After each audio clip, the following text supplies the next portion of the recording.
Good evening and welcome to the Italian Impact Podcast. I am your host, Stefano Mancini, and I am coming to you from Robert Morris University, where I have been doing these podcasts and the radio show, which goes back many years now. And I would be remiss if I didn't start this show off by thanking two groups of folks. One, an individual. I want to thank you, Joe. Joe's been my engineer now for a couple of years.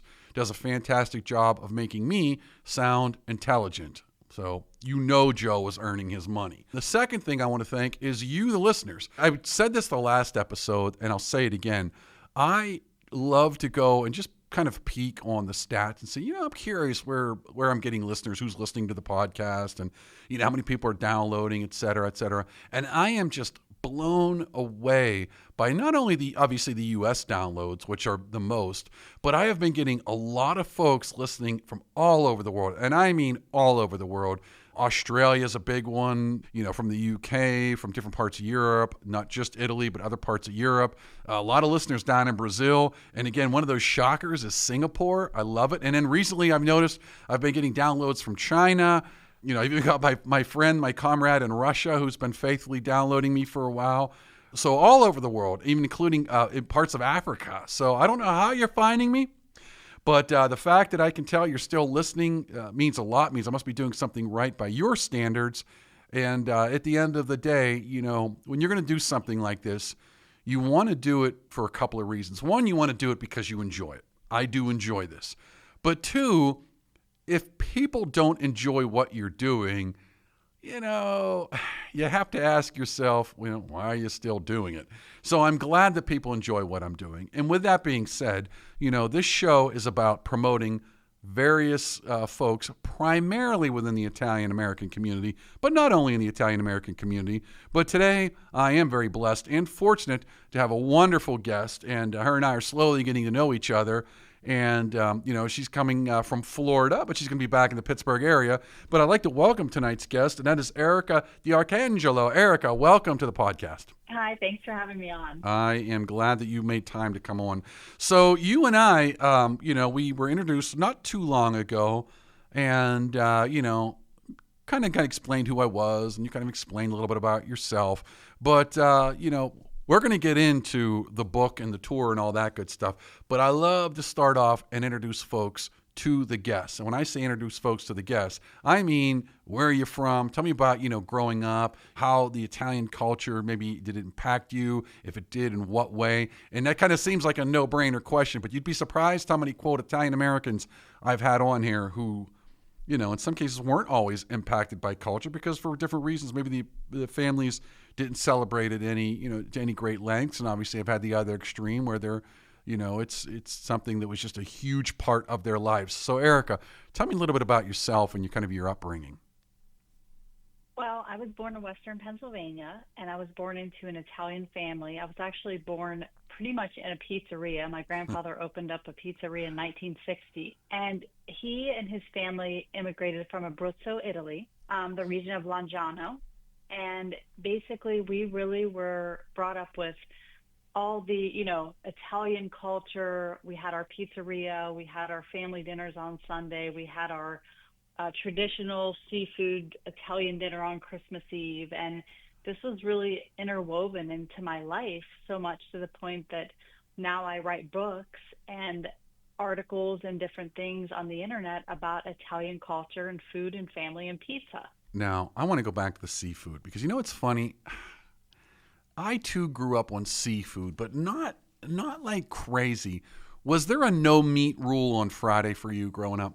Absolutely, and there was a no meat rule on Christmas Eve, and we had something called the seven fishes, which from what I've studied, there is seafood on Christmas Eve in Italy, but I don't know if it's necessarily the seven fishes or not. Yeah, that's. I think that's an American thing, and that's okay. We don't have to say, well, listen, if it wasn't invented in Italy, then it's not Italian. It's like, these people immigrated here from Italy, and they kind of came up with their own customs based on the new experiences of the new world to them. So, but yeah, I think the seven fish is an American thing. But fish, to your point, especially on Christmas Eve, is not a new thing. I didn't know the no meat rule. I never thought about that. Yeah, we had the no meat rule, and it was during Lent. So Friday was, I remember in our restaurant on Fridays, we would try to have a special. We would promote something that was more of a plain pizza versus a pepperoni. And I remember my grandparents, when someone ordered pepperoni on Friday during Lent, they were sort of shaking their heads. These are not a Catholic. You're going to burn in the hell, but here's your pizza. Yeah, they're going to burn in hell. That's pretty much what was said.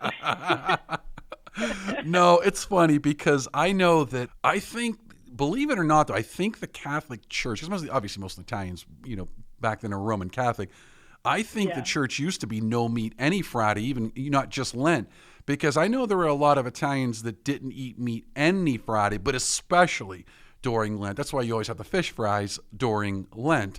Did you guys do the fish too, or was that kind of like later?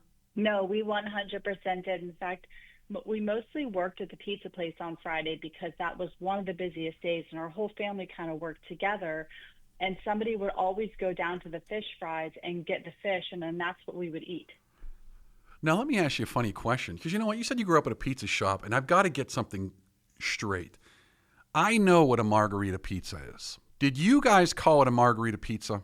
We called it just a plain pizza, but from our travels to Italy, then we started calling it a margarita pizza because we were in Italy. We would order the margarita pizza. See, that's what I thought. I'd never heard of the term margarita pizza until I went to Italy.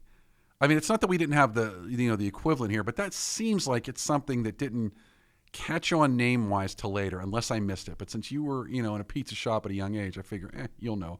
So let's talk. So now you grew up in a pizza shop. You said your family, your mom and dad were immigrants from Italy? My grandparents. Okay. So my grandfather from Abruzzo. Okay, so he comes from Italy. Obviously, your dad's born here in the States. Talk about the language. Were you in the generation, or I should say, was your dad in the generation that was discouraged from learning Italian, or was it fairly common at work? My dad did not learn Italian, but funny enough, he's getting his Italian citizenship right now. So he's living in Abruzzo, and he is working on learning the language while he's there. But my grandfather, when we took him back to Italy, and I think he was in his 70s, he started speaking Italian. Like he remembered, even though he had been in the U.S. and spoken English for the majority of his life. Yeah, I think, and that's kind of a lesson to the listeners, especially if you've got young children or young grandchildren. I cannot emphasize this enough.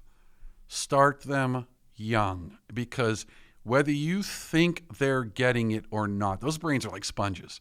And they get it at a young age, and it will stay with them longer. And I'll tell you a couple of funny things real quick. One, I did not learn a lot of Italian growing up. In fact, I learned almost nothing. My neighbors spoke Italian.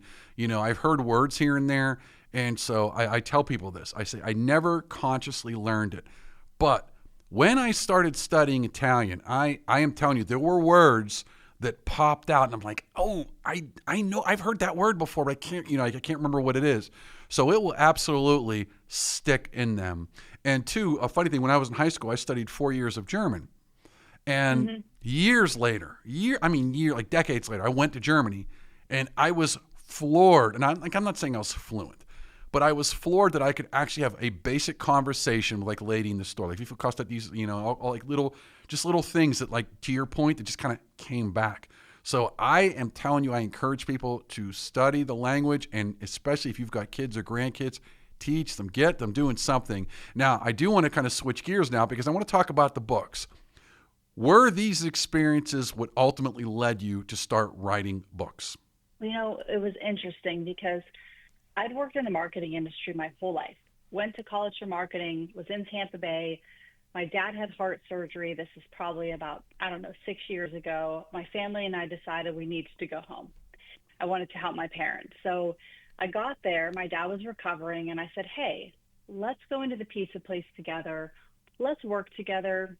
Get you out of the house. I'll help you with your marketing. I remember him being so grumpy and him being like, I don't believe in marketing. I said, that's fine. I'll help you for free.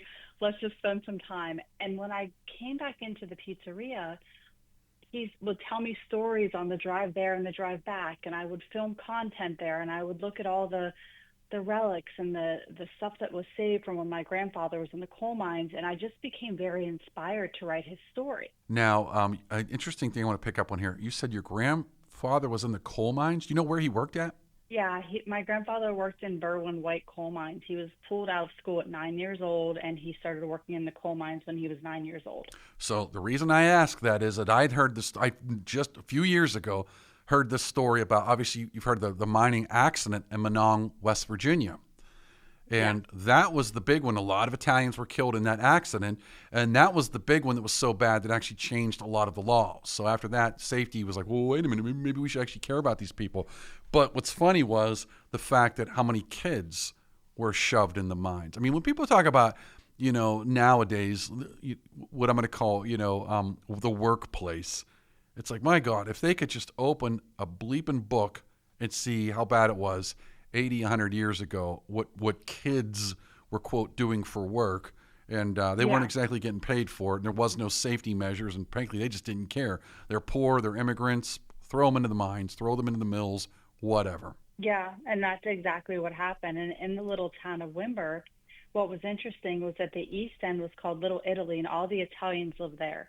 The West End was Polish, Slovakians, Irish, and the people that owned the mines didn't want the two groups to mix together and communicate because there were so many injustices happening in the mine. Oh, interesting. So how did they keep them separated? So they kept them separated on different sides of town, but then eventually what happened is that the two groups got together and they formed a union, and then suddenly the workers began to get rights. And I mean, by this time, my grandfather was an adult. Eventually, he ended up getting black lung, as a lot of coal miners do. They shut down the mines, but he had saved his money, and his dream was to open a pizzeria. Wow. And so, well, I mean, hard work paid off. I mean, and what's funny is a lot of people, even to this day, don't understand when we talk about the American dream. Again, and I don't want to get philosophical, but when you talk about the American dream, it literally means that if you're willing to work and pay your dues and save and live right, life right, you can lift yourself out of that. A lot of people just aren't prepared to do that, and I don't think they understood how hard those immigrants worked, and they had a very different appreciation for money that I think we don't have it now. Now, what was one of the first books you wrote? You said you wrote about your grandfather's experiences. Sure. So, yeah, my first book came out in August, and it's called A Story About Pizza, and it follows my grandfather, Pietro Americo, from Abruzzo to the United States, his journey in the coal mines, and then as he goes on this journey of trying to open this pizzeria. Okay. Now, pizzeria is still there?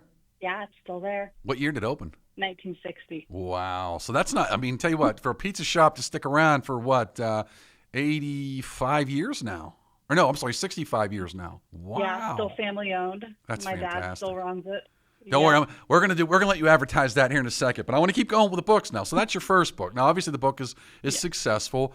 Okay, what happens next? Did you just fall in love with writing, or was there just more stories that were just popping out? I fell in love with writing, but I was talking to my friend. We were talking about the book, and she said this would be a really beautiful children's series. And so I launched a children's book series that is about Italian culture, immigration, food, and family. And so the first book came out on National Pizza Day, which was a few days ago. It's called Pietro's Pizza. And then I have 11 more books that are coming out within the next 2 years or so.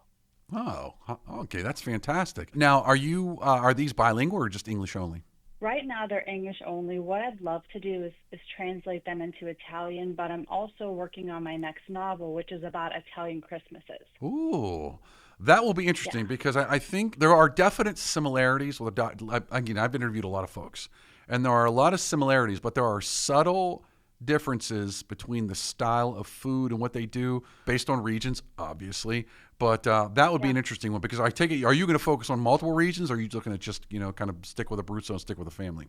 I'm going to stick with Abruzzo. I'm going to stick with the family. And we always had our Christmas Eve dinner at our pizza place. And my grandparents would invite like between 40 and like 60 or 70 people. So it was a very interesting holiday for everyone. And noisy, but I'll bet that was a lot of fun. So fun. And then we would do midnight mass, and they would do a bunch of hot sausage and meatball sandwiches like after midnight because you couldn't have Right. meat before That's right. midnight. So that was kind of the tradition that we had. So 1 a.m. you're scarfing down the hot Italian sausage and the meatballs, and then you're going to bed about 3 or 4, and then you're probably up at 7 o'clock, 8 o'clock in the morning cooking for your Christmas deal.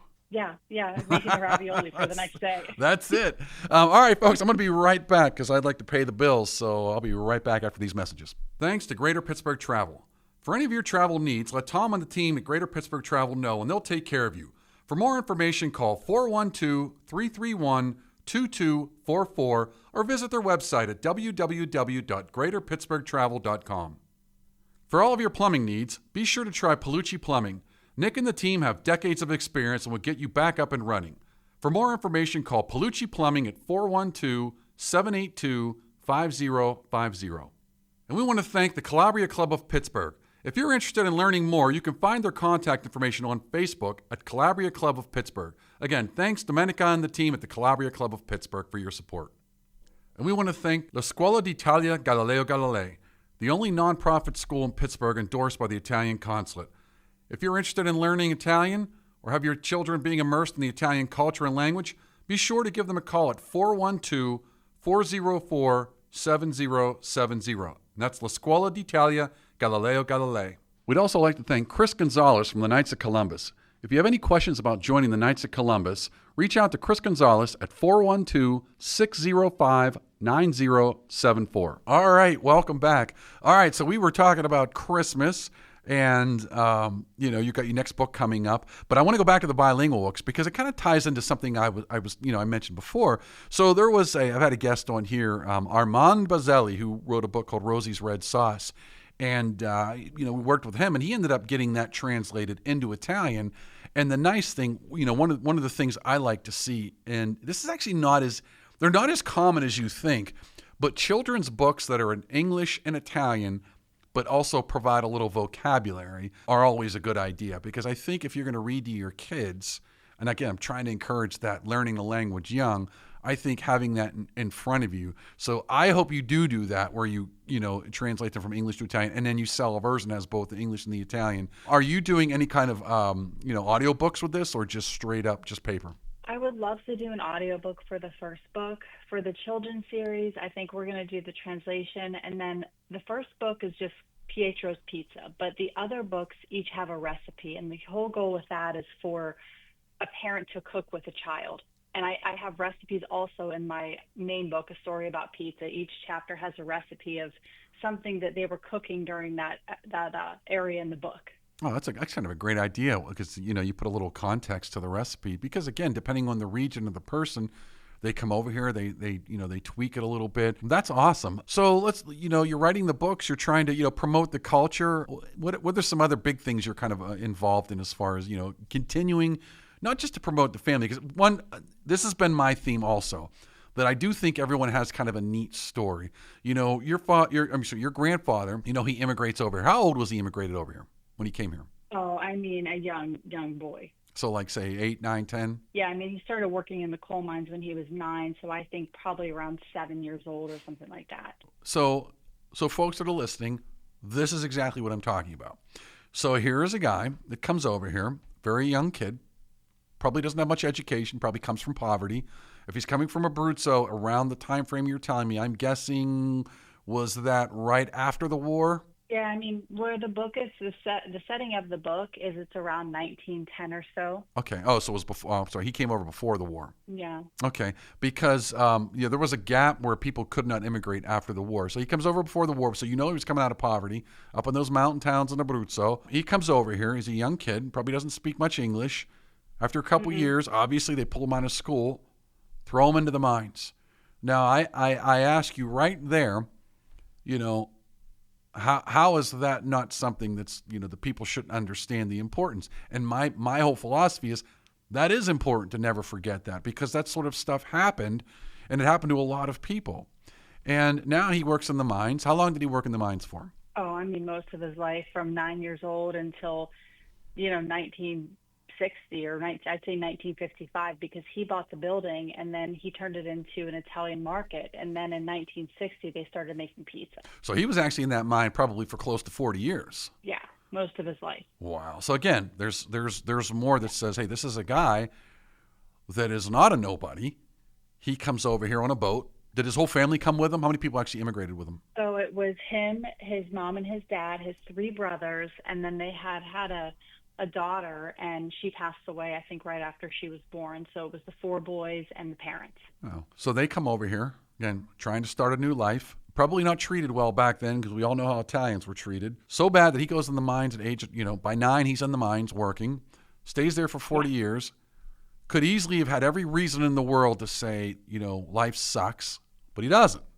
Saves his money. Obviously raised a good parents because that's a ripple effect down to you. So he works hard, raises his family, saves his money, never gave up on his dream, it sounds like, right? Yeah, he was just a steadfast, hardworking, loyal human being. And again, so now he buys this, like you said, saves enough money, buys the building, opens it up as a market, and at some point, now did he quit the mines, get fired, or just said, the hell with it, I'm opening the pizza shop? Well, the mines began to close down, but also he got black lung. So he had no choice. He was out of there. How long, if you don't mind me asking, how long did he live after that?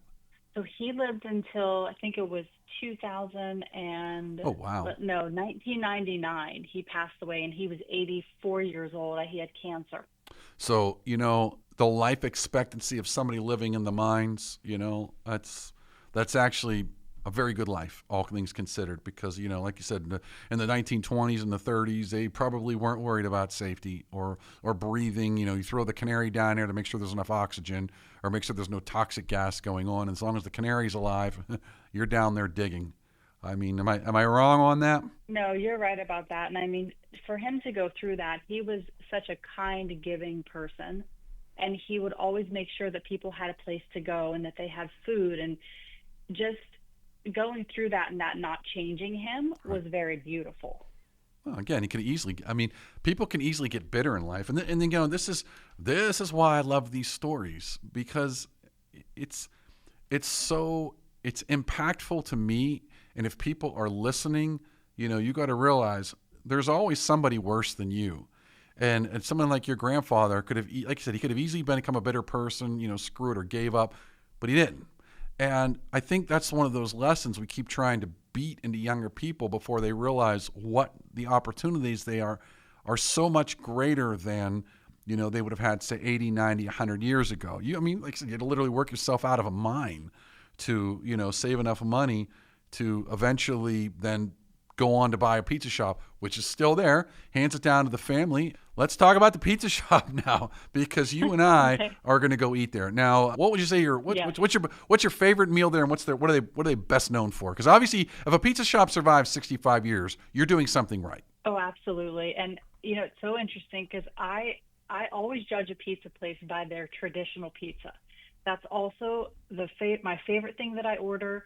And that's the thing we do the best, which is my grandfather's original pizza. It's a rectangular pizza, 15 slices, Abruzzo-style pizza. His recipe, we make the dough fresh every day. We grate the cheese. We make the sauce. And it is my favorite thing to eat there. And I mean, this has been my entire life of eating there, and I get that every time I go there. Hey, let me ask you a question. You said square. I used to think that's how the Sicilians made it. Mm-hmm. Is that that's how... That's that's a Abruzzo thing, because when I grew up, the place that I remember eating the most up the street from me, they did the square pizza. Oh, it was delicious. I always thought that they called like Sicilian or something. Maybe I'm getting it wrong, or it just didn't matter, because I always thought that was like a geographic thing, whether it was round or square. I think it is, but for whatever reason, from where he was from, that was the pizza that they made. And he never baked the pepperoni on. He put the pepperoni on it after it came out of the oven. Ooh. Why did he do that? I think just because of the grease, and they still do it that way. So unless you ask for the pepperoni baked on, they put it on after. I'm going to be honest with you. I know a lot of people like it when they bake that and they get those like little puddles of grease in the pepper. I can't. I'm just thinking like, you might as well just insert that directly into my, atrial valve in my heart, because I can't believe that is healthy for you to just, eat those greasy pizzas like that. I don't know. So I'm kind of like probably better served if I don't have a bunch of oil dripping off the pizza. But hey, that's me. So what else is going on? So now you've got the books are out. You're working on the children's series. What's next for you? So the next thing for me is actually I have a pizza podcast, and who I interview are family-owned pizzerias. Oh, okay. What's the name of the podcast? Pizza Story. See, I told you. Listen, I'm gonna tell you, you're gonna promote the hell out of your stuff on this show. So, Pizza Story podcast. I want everybody listening is gonna go out and they're gonna find Pizza Stories. Is it on most of the major streaming services? Oh yeah, it's on YouTube, it's on Spotify, it's on Apple, it's everywhere you can listen to a podcast. All right, so Pizza Stories. Now, what's the name of the books? Where if people want to go out and what are the books called? And where can they find them? Sure. So if you Google a story about pizza, that's pretty much every handle, every social media handle, the website, and you can get the book there. And then the children's series, the first book is called Pietro's Pizza, was just out on Sunday, and it's on the website, but you can also go on Amazon and just look up Pietro's Pizza. Wait a minute. Are you telling me I have my first scoop here? Am I the first show you've done since the book came out? You are the first major show that I've done since the book came out. I always thought you were going to say first show. All right, so I appreciate that. Well, that's okay. I'm going to call it a scoop anyway. So, breaking news, Erica's book has just come out on Sunday. No, because this podcast, one thing I'll give about Joe is when I record the show, I mean, this thing is out in a day or two. So, if you're listening to this, we probably just recorded yesterday or the day before. That is fantastic. So, listen, I want to thank you again for your time, for joining me today. And I want to encourage all of my listeners to go out and support other folks in the community. Erica, you've been a wonderful guest. And I'm going to put some of the links down here in the description. So folks, you can click on that. You can watch your podcast if you want to get a copy of the books. When you get back to when you get back to pizza, yes, when you get back to pizza, but when you get back to Pittsburgh, you and I are going out to the pizza shop, and we're going to have some pizza. And I actually can't wait for that because I don't want a bunch of greasy. I do not want a bunch of greasy pepperoni dripping on me. No, it won't be. It's going to be great. I like your attitude. That's why we're going to keep you. All right. So listen, folks, I want to thank you again for tuning in. And I will be back next week. I think I might actually have 2 guests next week, but I haven't figured that out yet. I'm still working that. But at least 1 guest next week. So I want to thank, as always, my sponsors. I want to thank my guest. I want to thank you, the listeners. And I want to say, thank you to all the listeners from all over the world. Again, the fact that you are tuning in to give me some time in your life, I cannot express my gratitude. So thank you very much. God bless you, and I will see you next week.